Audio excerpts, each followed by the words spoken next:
Live Tamil செய்திகள். சரிகமபா நிகழ்ச்சியில் சபேசன் ஓர் மாற்ற முடியாத போட்டியாளராக இருப்பதாகவும், அதேபோன்று இனியா, பவித்ரா, அருண் போன்றவர்கள் வெற்றியாளர்களில் ஒருவராக இருப்பார்கள் என்றும் கூறப்படுகின்றது.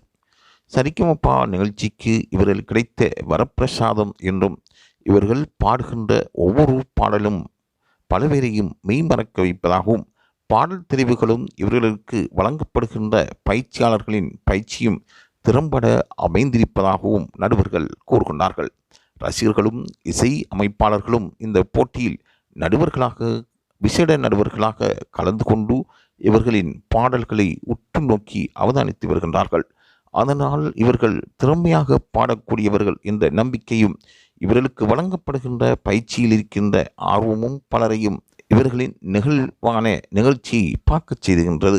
ஒவ்வொரு போட்டியாளர்களும் திறமையாக பாடுகின்றார்கள்.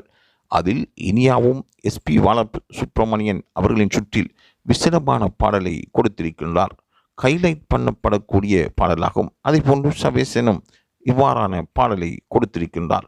யார் வெற்றி பெறுவார், யாருக்கு இந்த வாய்ப்பு கிடைக்கும் என்று தொடர்ந்தும் ரசிகர்கள் எதிர்பார்த்து கொண்டிருக்கிறார்கள்.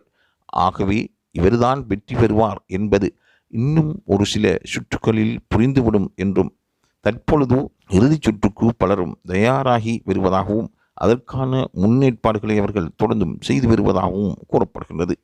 ஆகவே இது தொடர்பான தகவல்களை பெற்றுக்கொள்வதற்கு லைவ் தமிழ் செய்தியுடன் இணைந்திருங்கள்.